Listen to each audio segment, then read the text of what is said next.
геополитички, кои биле интересите на европските империалисти за, да кажем, Османлиската империја и распаѓањето? Какви планови тука се кроеле? Неголемиот интерес, значи, на сите големи сили во Европа е кој ќе стигне до Солун. Целиот 19 век за Русија е борба да се излезе на така наречените топли мориња. Таа Русија стигнува до Крим, стигнува ја зема Бесарабија, например, денешна Молдавија, но да кажеме ценото море е ограничено со Константинопол, тоа е со Истанбул. И нивната флота не може да излезе на Средоземното. Целта на руската политика е да излезе на Егејското море, односно на Солун. Иста цел имаат, да кажеме, и Хабсбуршката империја, а подоцна Австрија-Унгарија, која ќе дојде до промена на името. Ако се гледа историски, тоа е и главната цел зашто Австрија-Унгарија ја окупира, а после ја анексира Босна и Херцеговина. Значи тие креат планови да го освојат Санџак, Косово, Албанија, Македонија, поеме се географска Македонија и на крај да стигнат до, да кажеме, бисерот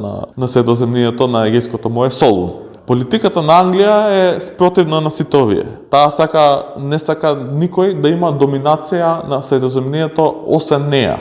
Таа, бидејќи за неа, особено по изградбата на Суетскиот канал 1869 година, таа по секоја цена сака да го зачува Средоземното море за нејзините бродови, бидејќи тоа е најблискиот пат до Индија, до нејзините колонии.